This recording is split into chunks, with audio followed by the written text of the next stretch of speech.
Okay. So the homework was good by everyone.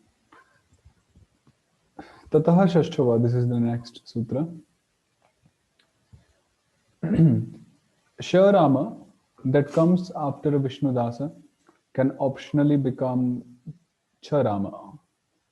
So again, if we have a Viṣṇu-dasa at the first place, for example here, and then we have śa-rāmo at the second place, then this śa-rāmo will change to ca-rāmaḥ optionally.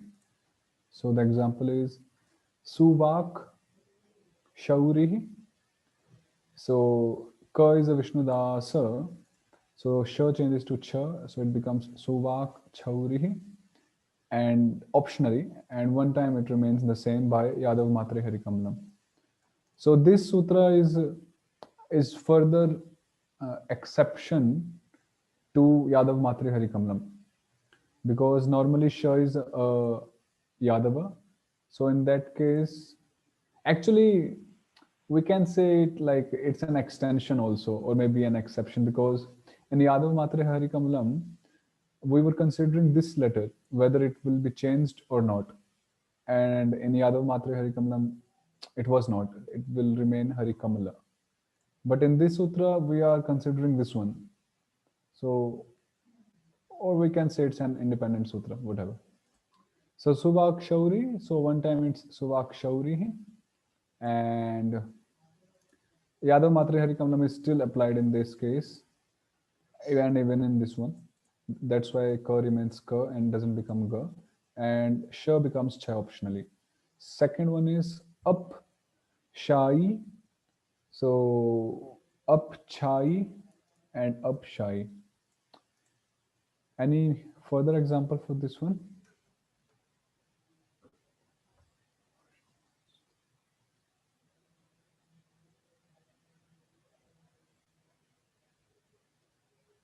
I know one. Hrit Shaya. Actually, okay, we can do this. Hrit Shaya becomes Hrit Chaya. So yes, Hrit Chaya by tataḥ śa-rāmo, and optionally, one time it will be Hrit Shaya. Any example if anyone is recollecting?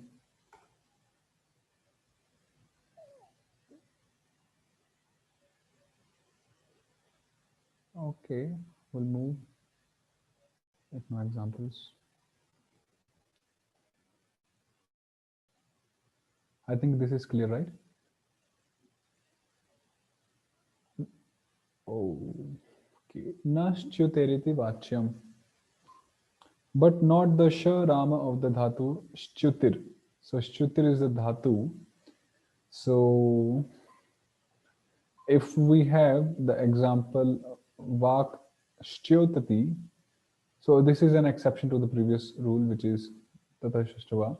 In this case, the śa remains śa. There is no tataḥ śa-rāmo here at all.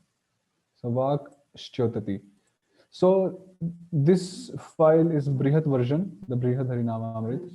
So in the Madhyama Harinamamrit version, so we will not find sutras like this one. I'm just in case I'm just telling you, because they are not that much relevant. They are like, some specific rules, some specific details Jiva Goswami is talking about. So in the Madhyama version, Matsya-avtar Prabhu, Gopi-Pranadhan Prabhu, they just eliminated such sutras, and really it doesn't make much difference. It makes like 1.10%, 0.1% difference. Okay. Ho hari-ghoṣaḥ. Har-rāmo that comes after a Viṣṇu-dasa can optionally become a hari-ghoṣaḥ. So if we have Viṣṇu-dasa and we have har-rāmo after,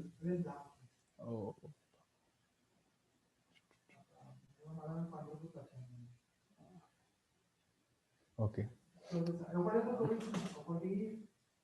just 1 minute please.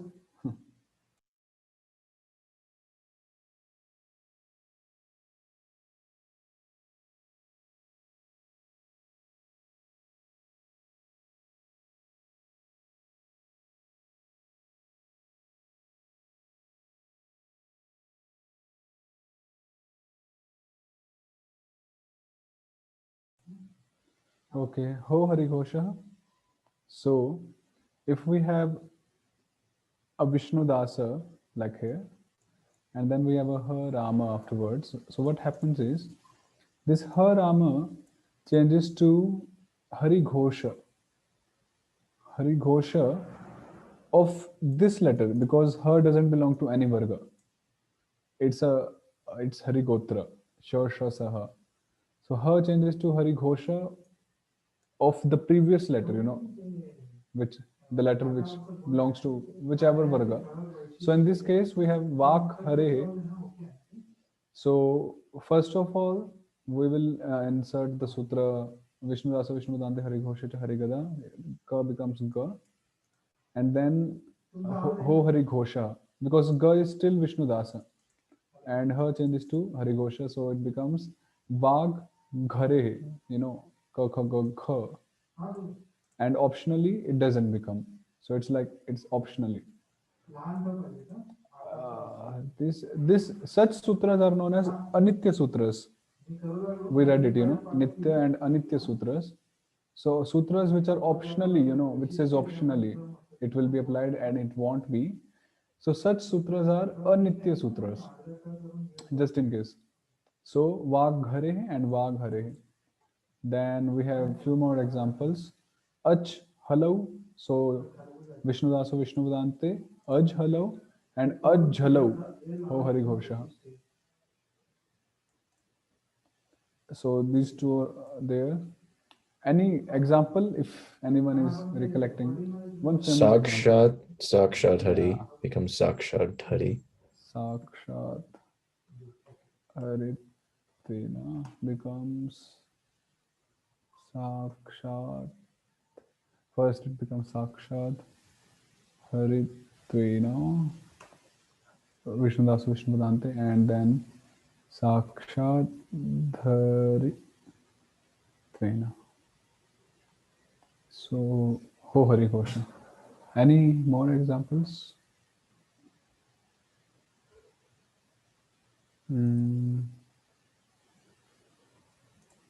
Maybe.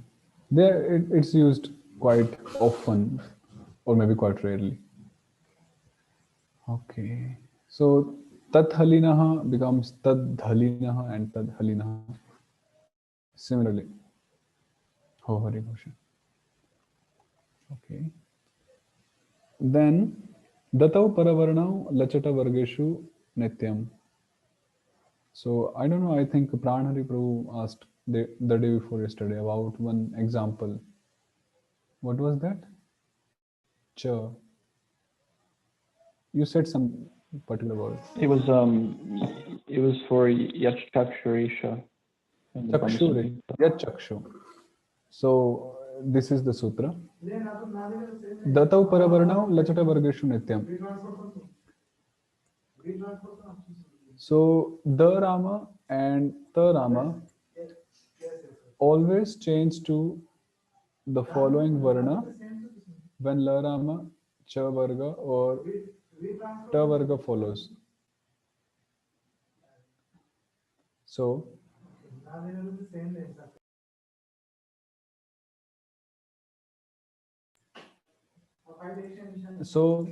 the Rama, ta Rama, they change to the following varna when la Rama, cha varga or ta varga follows. So in this case, if we have either the or ta Rama at the first place, and if we have either of these at the second place, then this letter will change to the whatever letter we have here. So in this case we have tad Lakshmi Patehe. So what happens is Datau para-varṇau la-ca-ṭa-vargeṣu nityam. So this the becomes la by this sutra. Quite simple actually. Then we have tat chaturbhujasya. So this is from cha varga. So this ta becomes cha, tat chaturbhujasya. This is a nitya sutra. This is not optionally. This is nitya. Comes jit chadayati. So cha is from cha varga. So kansa. Okay, this is interesting actually. We'll do this. Kansa jit, chādayati. So first, what we do is we do kansa dadau para-varṇau la-ca-ṭa-vargeṣu nityam, kansa jit, chādayati, and because cha is a Yadava and this is a Viṣṇu dasa, so Yadava matre hari-kamalam will be applied and it will become kansa jit chādayati. Okay. One more example which Prabhu gave was yat chakshu.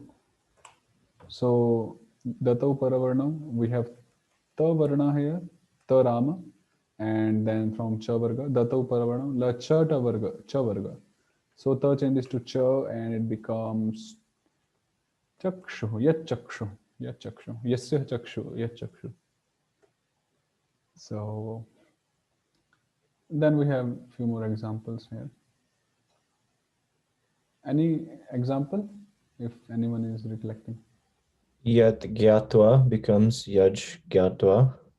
Yeah. So I told you, I think in the beginning somewhere, that gya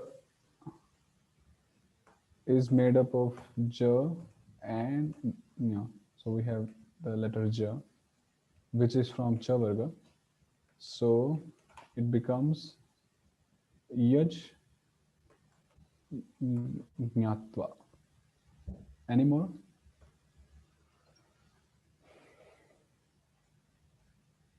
Tat shrinu.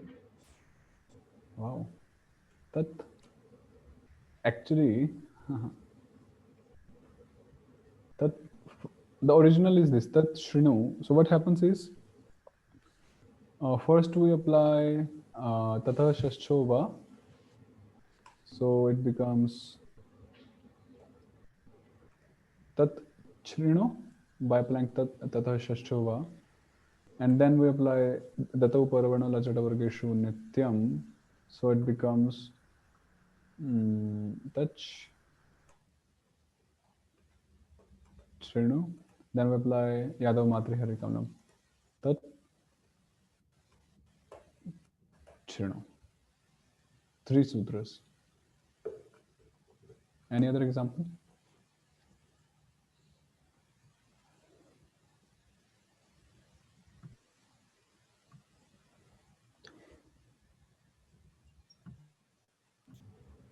Bhagavad jana becomes Bhagavad jana.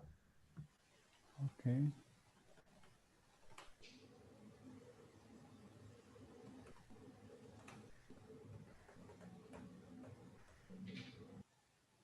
Even sat jana becomes sajjana, sajjana. So like that, many examples. Quite a well-read sandhi. So datau para-varṇau la-ca-ṭa-vargeṣu nityam. So the sutras which we do in the class, so it's very much recommended that everyone go through the sutras again, and I hope everyone is doing this. So go through the sutras, at least the translations, the examples, and if you are more curious, then you can read the vritti and all the translations or the commentaries like Amrita, Samshodhini, and so on. Okay. Tashtashi. Ta-rāma becomes śa-rāmo when śa-rāmo follows. Ta-rāma becomes śa-rāmo when śa-rāmo follows. For example, tat shaurehe.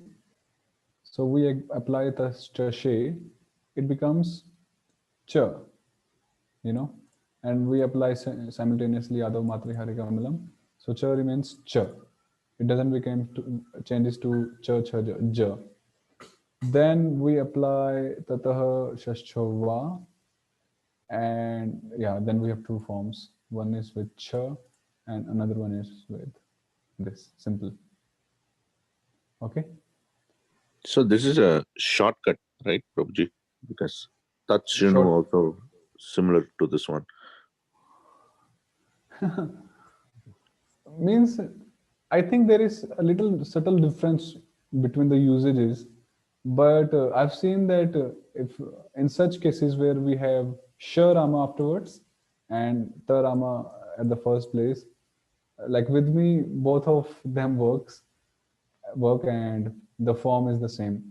So yeah, you can say like it's like a shortcut. Means already we are applying 3 sutras, and even there also we applied 1, 2, 3. Here also we applied, I think 3 or 4 sutras. Yeah, almost the same thing, like almost. Yes. But we get the same form, ṭa-ṭhayoḥ and ṭa-chayoḥ. Here we don't get any option, okay? This is the difference.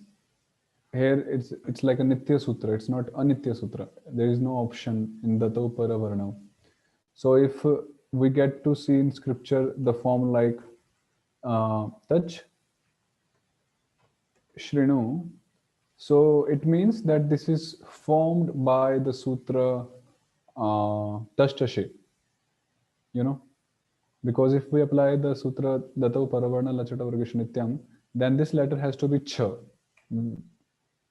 So this is a difference, a major difference. So para-varṇau is a nitya sutra, no options, whereas ṭa is optional. Optional in the sense, not this sutra, but the further one here, because it ultimately comes to tataḥ, you know, like that. We move ahead. So now we'll cover 3 sutras actually, 104, 105 and 106, just in 1 minute. 3 sutras in 1 minute. ntaś, ta-thayoḥ, śa-rāmaḥ, ṭa-thayoḥ, viṣṇu-cakra-pūrvo, viṣṇu-cāpa-pūrvo. Okay, if we have any word which ends with na, and the second word which either starts with cha or cha, what will happen is na-rāma at the end of a Vishnu pada either becomes śa-rāmo preceded by viṣṇu-cakra or a śa-rāma preceded by a viṣṇu-cāpa when ca-rāma or ca-rāma follows. For example, Bhagwan chalati. In this case, we have na-rāma at the end of a proper word, Vishnu pada, and then we have ca-rāma. So what happens is this na changes to śa-rāma, which is one time optionally preceded by anuswara, which is viṣṇu-cakra, and which is one time optionally preceded by viṣṇu-cāpa. Mostly we get to see this one in the scriptures. Very hardly, very rarely we get to see this śa with a viṣṇu-cāpa before. So Bhagavan chalati. Similarly, Bhagavan chādayati. So na becomes śa with anuswara or viṣṇu-cakra preceding, or a viṣṇu-cāpa. Bhagavan chādayati. Any more examples for this one? This is really quite a famous and well-known sandhi.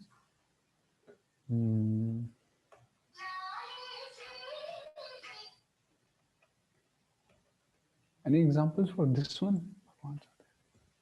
Puman chalati, from Bhagavad Gita, I think. So it becomes Pumansh chalati nispriyaha ityadi.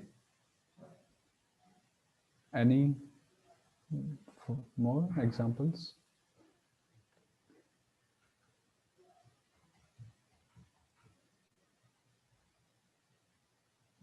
Anyhow, so this was one. Then, so it was when we have na at the first place and cha or at the second place. Second sutra is If we have na at the first place, and if we have ta or tha at the second place, then this na will change to this sh, the cerebral sh. Previous time it was the palatal sh, but in this case we have cerebral sh. So na changes to cerebral sh whenever ta or tha follows, preceded by either a Vishnu Chakra or Viṣṇu-cāpa. So one example is Bhagavan Tikate. So it becomes Bhagavan Tikate. One time Bhagavan Thakuraha becomes Bhagavan Thakuraha. Is it clear or quite? I think it's very simple. And the third one is in the same series. If we have na rama at the first place and either ta or tha at the second, then na will change into the dental sa with either anuswara, Vishnu Chakra or Viṣṇu-cāpa preceding it.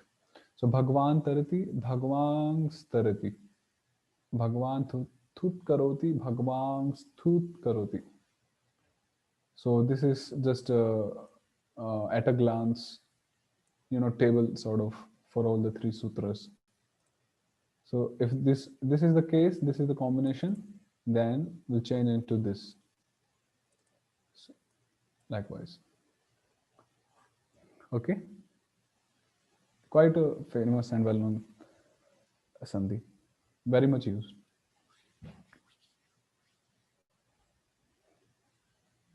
Pumang. Yes. So to prove the first of those three, we have Vaishnavangsha, Vaishnava. I think.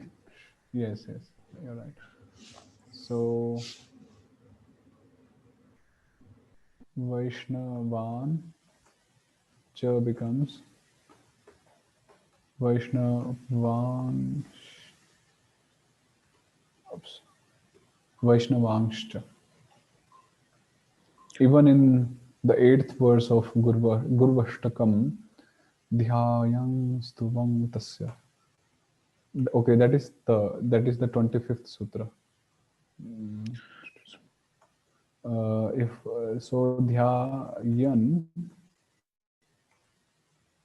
Stuvam, okay, not Dhyayan. Stuvan Tasya. So because we have ta-rama, so now we'll change to the dental sa with anuswara or Vishnu Chakra preceding it. So stuvangs tasya. No, dhyayang stuvangs tasya. Tan titikshasva bharata. Okay, good one. Tan. As if you are addressing Partha Arjuna. Tangs titikshasva bharata.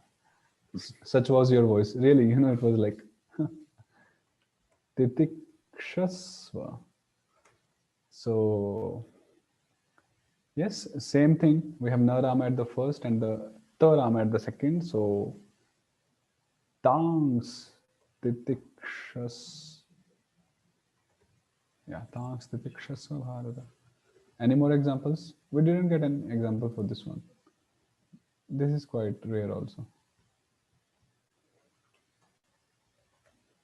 So like that, these three are very, very much in use, especially this one and this one. Okay, so any questions in the grammar part today?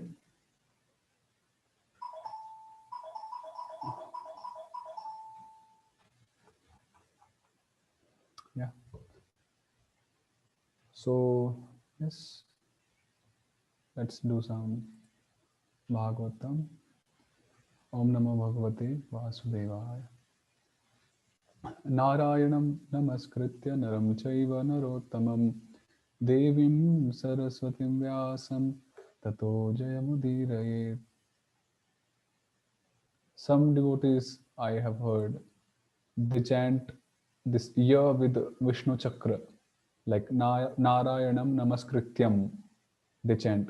but it's not namaskrityam, it's namaskritya without the sound of Vishnu chakra. Anyhow, so Narayanam, Narottamam. Narottamam means Naranam Pungsam Uttamam Shrishtam. One who is best amongst the Naras, the Pungsam, Naramcha. And Naramcha means, Cha means and Naram means Tannamanam Rishivaram. A great sage by the name Nara. प्रभु थोड़ा आराम से बात करेंगे क्या? So a great sage by the name Nara and Devim Saraswatim, which means para-vidya rupinim vanim. So we know Saraswati, and if you have read Amar Kosha, fortunately I studied some part of and I even memorized the shlokas, many of them. So Gir Vag Vani Saraswati it says, which are all synonyms. Gir, Vag means Vak, and Vani and Saraswati. So they are all used for, the Vani, the words. So Saraswati means the Vani or Saraswati Devi, who is Para Vidya Rupini, who is the personification of Para Vidya. We know Para Vidya.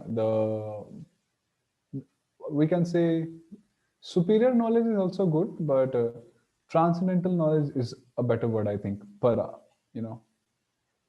Para means, Apara means the Jad Vidya, Jada Vidya, and Para Vidya means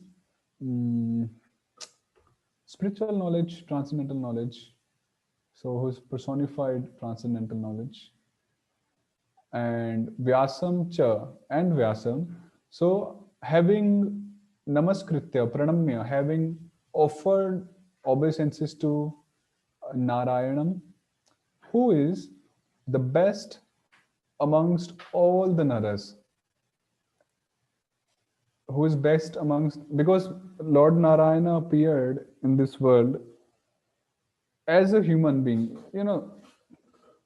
So although there is no comparison of Lord Narayana with a man, a mortal man, but still it says Narottamam. He's the best among the Naras, even when he appears in this world.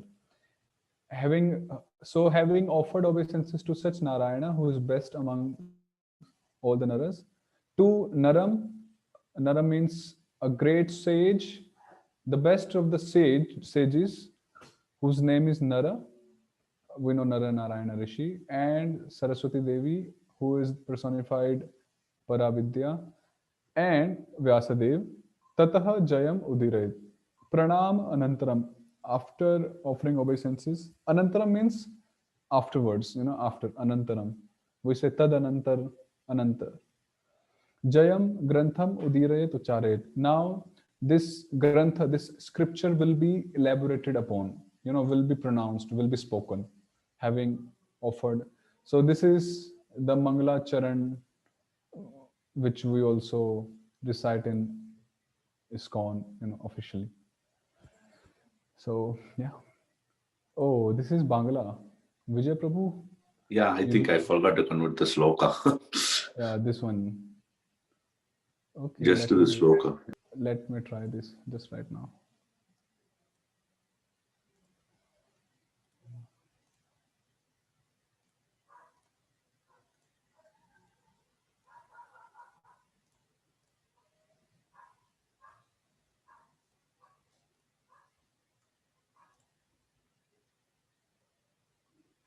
Okay, done.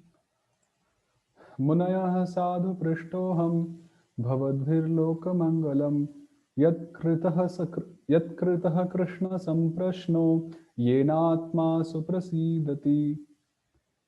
Hey Munayah, this is Sutta Goswami speaking to the Shaunakadi rishis at Naimisharanya.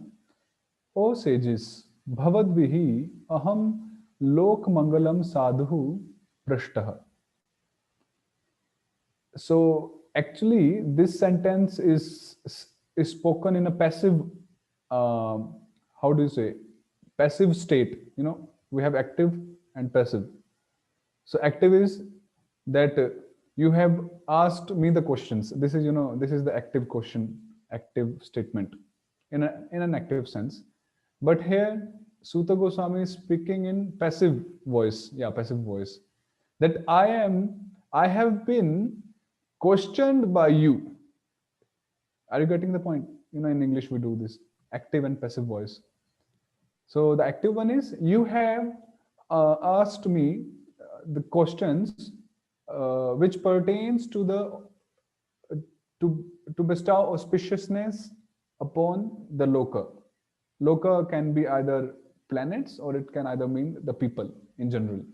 But this is a passive way of saying that I have been asked questions by you, proper questions. So, Prishtaha, I have been asked what sadhu, sushtu tad yatha syat tatha.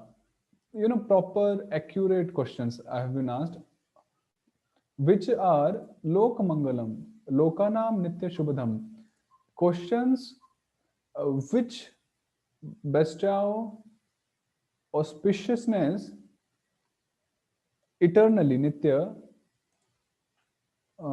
upon the whole humanity, whole humanity by you all.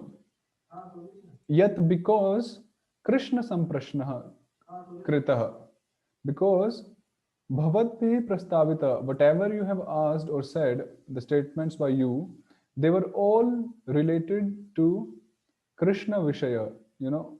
The subject of all your questions, or the center of all your questions, was based on the topics of Lord Krishna. So, and by such jigyasa, by such prashna, questions, yena means prashnena, atma prasidati. Atma here, see, atma is translated here as buddhi. So by such questions, the intelligence is nurtured spiritually. I mean, there are so many ways to nurture intelligence in this world also. But here, the Atma is fully nurtured actually. Pra means prakrishta rupena, fully. Prasadam prapnoti. This is not Rajbhog prasadam and so prasadam. Like generally prasadam means kripa, blessing, but in ISKCON or in Gaudiya Vaishnava parampara, prasadam is like conventionally used as a big plate of different varieties of foodstuffs offered to Krishna. For example, okay, let me just elaborate it. Okay, what does the word Jalaja mean? You might have heard that name, Jalaja. Fish. I'm sorry? Fish. Huh? Fish. Not actually, means grammatically you are right. And it but is in water, which live in water. Okay. It comes Means what is born from the water, right? Yeah, literally it means anything which is born out of water or in water. So a lotus? Yeah, means in scriptures, 99% usage of Jalaja will be for lotus and for nothing else. 99%, except for few like what Ashwin Prabhu said, Jalajani ityadi. But Jalaja means literally whatever is born in water. It can also be that algae, you say algae, kai. It can also be said Jalaja, but we don't say it like that. Similarly, prasadam means kripa, prasannata. Prasadam means prasannata. Prasadastu prasannata, Amar Kosha. Prasannata, the blessing, the kripa. But conventionally, when we think here prasadam, so immediately the shloka comes to our mind is Mahaprasada and ityadi. So, yeah, so yena atmas prasidati. So just remember how atma is translated here as buddhi, because next shloka, again, we have the word atma. Yaya atma su prasidati. Here we have yena atma su prasidati, and in the very next we have yaya atma. And here, I think, they didn't give any visheshana or any synonym for atma. But I think here Atma refers to the soul, the proper soul. Okay, let us just do this one also. Savai pangsam paro dharmo yato bhakti radhokshaje ahaitukya pratihata yayatma suprasidati.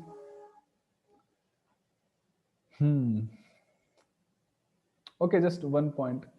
Why the questions or any topics related to Lord Krishna, they are Shubhada.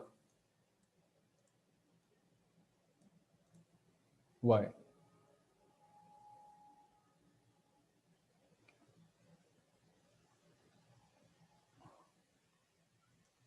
Why questions related to Lord Krishna, Krishna Vishaya Pariprashnaha, are Shubhada, are sadhu, are proper, accurate, auspicious? Why? Any Because random reasons? they are transcendental, and you get touch with transcendence. Okay. Any more details by anyone? Specifications?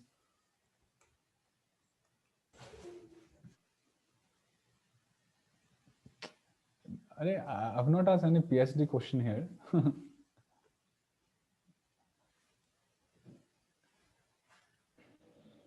From the other thing is, Means, of Bond. course, we all know that Krishna is transcendental and anything related to him is divine and transcendental. I'm expecting some subtle answer. If someone, it's like Bhagavad Rasa Swadan, Bhagavad Rasa Vichar, whatever you say it like. So, of course, these are the true answers. But if there is any, because we hear lectures, we read books, different books, this and that. So there are many points which different points which we all read here and there. So I just randomly asked if we get some good points from anyone. So, We heard in the previous chapter that the names of Krishna are feared by feared personified. And so the topics of Krishna contain so many names of Krishna. So their topics of Krishna are removing all of the different, the fear. So that's Shubhada. okay.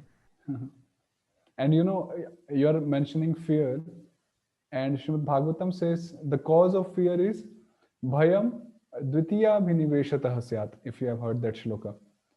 That when our abhinivesh, our absorption is in the dvitiya means the body, which is made up of karya and karana, as we read in the last class.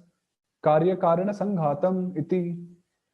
So the dvitiya, the body which is made up of karya and karana, so when we get absorbed in it, so which is known as dehatma buddhi, then the fear arises. And when we do Krishna Vishaya Samprashnaha Pariprashnaha, so it it releases our absorption and attachment sort of. Anyhow, so many points, so many reasons. Also Punya Shravana Kirtana, that just by hearing and chanting them, we get Punya. So that And is... what do you mean by punya, like grammatically? Oh. Punya is, punya is just one more point. Punya is made up of a dhatu, pun pavane. Pavan means one which purifies. Pavan we say patita pavana. So pavan and punya, they are made up of the same root.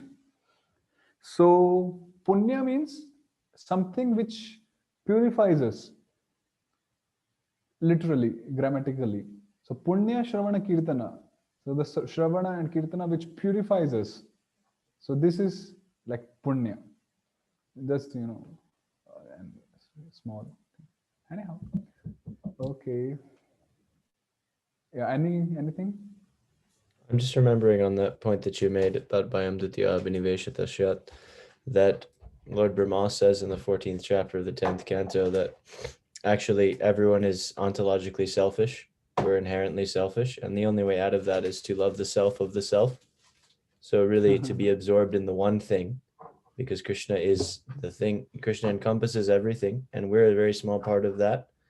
And so by hearing these things, they're shubhada, because they're giving us, these questions, and these, the resulting answers are turning our consciousness towards the actual self. Yeah. Just one more point which I recollected by your Shubhad and all. I think it is, yeah, Vishwanath Chakravarti Thakur mentions in the commentary of 1.1.1 Janmadhyasya that Srimad Bhagavatam is the natural commentary of Vedanta Sutra, as we know, of the Brahma Sutras. And the very first shloka, Janmadhyasya, he says, is the elaboration or his commentary on Athato Brahma Jigyasa. He mentions in his commentary of 1.1.1 how, because Athato Brahma Jigyasa, when we are curious about something, to know something, then we meditate upon a particular object. So Jigyasa leads to Dhyan, he mentions there. So this is a very nice point which I just heard and read a few days back, that Jigyasa leads to meditation. If we are not curious, then we won't be able to meditate upon it properly. And this is very practical in our chanting and whatever sadhana we do. So very nice point. Krishna samprashna. So when we are curious, then we are doing samprashna, and then we'll be able to satyam param dhimai. So this is the whole, chakra, like that. Roji, one question. So para-vidya versus para-vidya, is there any difference? Para-vidya, oh, okay. Grammatically? One is just a compound, no? Yes, Para-vidya would yes, just be it, not yes, in yes. compound. So para-vidya, like vidya is a feminine word ending with long arama. So when we write it separately, para and vidya, so so para stands as an adjective of vidya. So vidya is a noun and para stands as a visheshana or an adjective. So the visheshana takes the same linga, gender, as the visheshya or the noun does. So that's why we put it as para vidya. But if it's a compound, a samasa, then it will be para vidya. So in that case, we cannot ever write para-dharma, right? Para-dharma is nothing, because dharma is masculine. It's not feminine. Right. I see some people using para-dharma.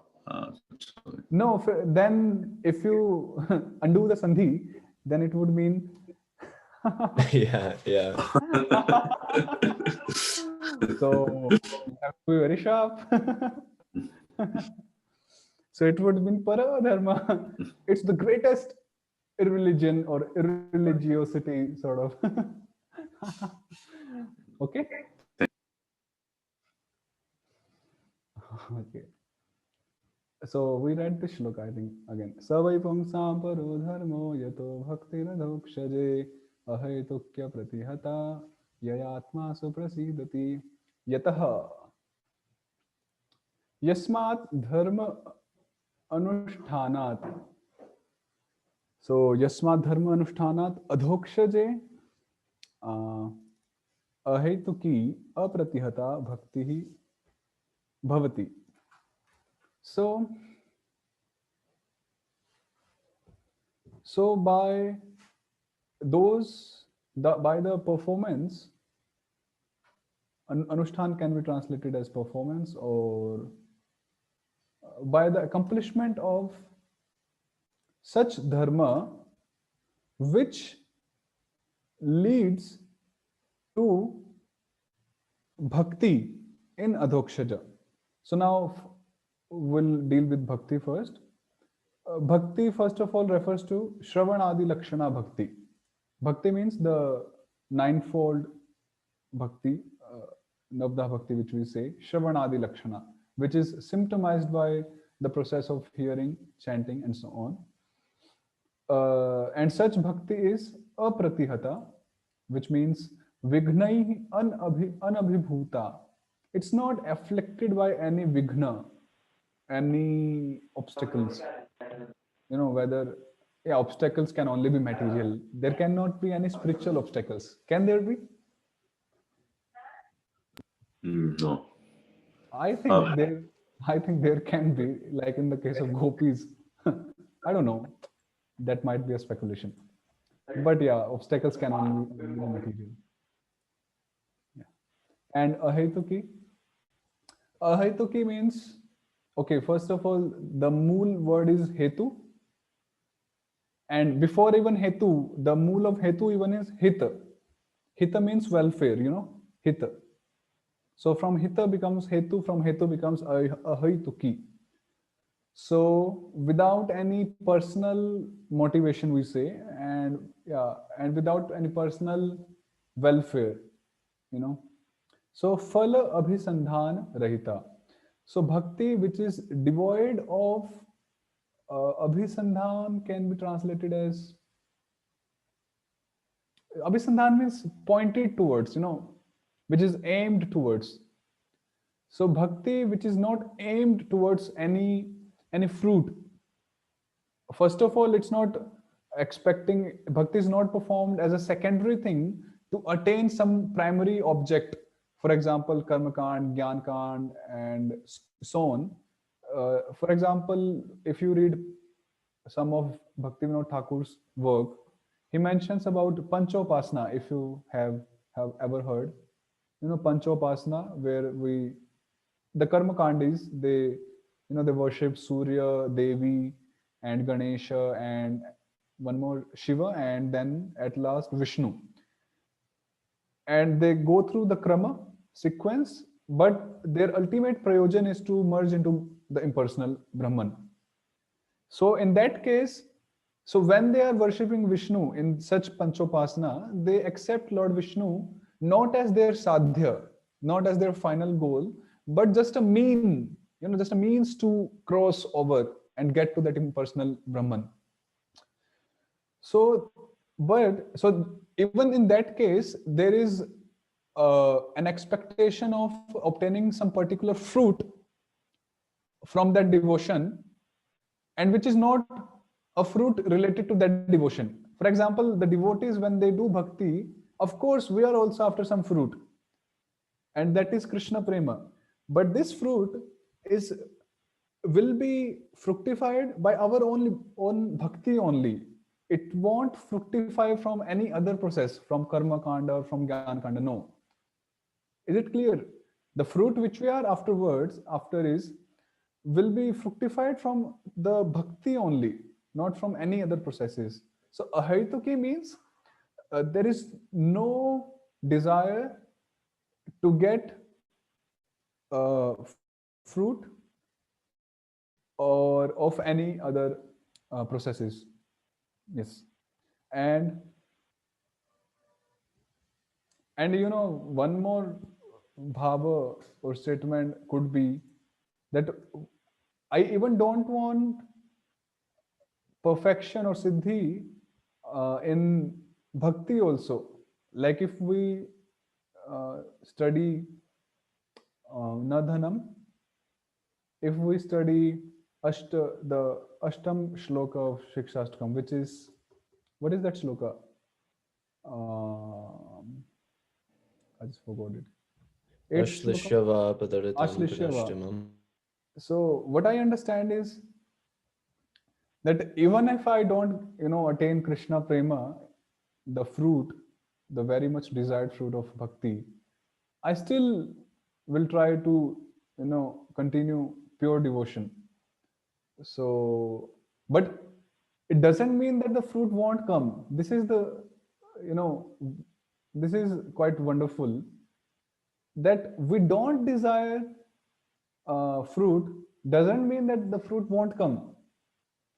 The fruit will come. It's just that we don't desire, but the fruit will come if it has to come. Okay. So such bhakti, ahaituki and apratihata, unto adhokshaje. So adhokshaje is adha kritam atikrantam akshajam indriya labdham jnanam yena sah tasmin krishne. So bhakti unto whom? Unto adhokshaja, unto Krishna, who is indriya labdham, akshajam indriya labdham, jnanam, who is not understood. Atikrantam means surpass, who cannot be surpassed or who cannot be stood by the knowledge, jnanam, which is obtained, labdham, through the faculty, the different faculties, the senses. So such is adhokshaja.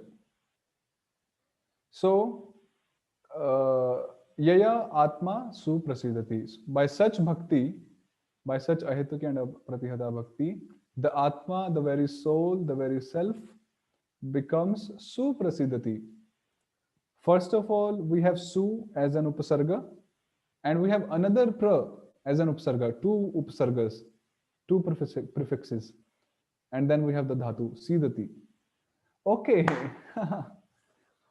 There is one verse in Bhagavad Gita by Arjuna where he uses this word sidati. Anyone? Sidanti mama gatrani. Okay, word. Now please translate that into English. I think my senses are dried up. Okay, I was thinking you are speaking about yourself. Yeah, Sidanti mama gatrani, it means my limbs are quivering, I think. Can you please check? The Quivering. Yeah, quivering. I think. And here, just by adding prefixes, the meaning changes. Sanskrit is quite really, just by adding some prefix here and there, the change in the meaning is like, topsy-turvy. So Atma suprasidati, suprasidati. And prasad is made from this seed. Prasad, prasid, they are the same roots. So prasannaha bhavati, it says, the Atma becomes prasannaha, happy. Nashta moha smritir labdha tvat prasadan mayachyuta. 18th chapter, Arjuna says that tvat prasadat mayachyuta, by your mercy I have received, the memory. So suprasiddhati, the Atma becomes happy by such bhakti, and sa vai pungsam paraha dharma, and that is the parama dharma, paraha dharma. The paraha means the preshtha, shreshtha, greatest dharma of nara, of any human, of any man. Prabhuji, so you said Sidati pra means opposite of Sidati, is it? Yes. Okay. Means this is just one example. In Sanskrit, just by adding, removing the suffixes, the prefixes, so the meaning, the changes, just very reverse. Like there Sidanti means quivering, and here prasidati means prasanna, I'm happy, being happy. So like that. I see. So is there for the upasarga pra, is there like any specific mostly used meaning? I think there is one. Just let me check it. Send.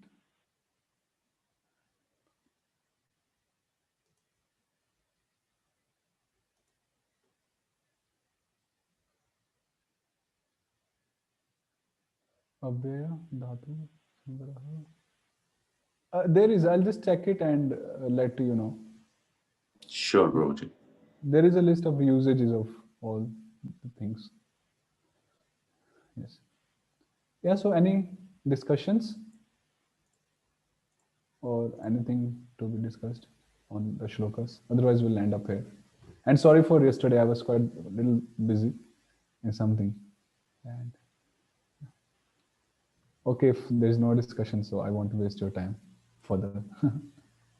So yeah, thank you very much. We'll see you tomorrow, and please continue your homeworks. Continue studying more and more, and it's not about homework. It's not a school, So you do your homeworks, and it's your own self-study sort of. So the more sandhis, the more things you find out. So the more it will enter into the brain, and it's like an asset. Really, I'm telling you. One time you gain it, it won't lose you at any time. Really, at any time. even if you become old, even if your memory is gone, it really won't leave you. Such a thing. Okay, thank you very much. Hare Krishna. Thank you, Prabhuji. Hare Krishna. Thank you as always, Prabhu. Thank you, Prabhu. Hare Krishna. Keep blessing. Hare Krishna. Haribo.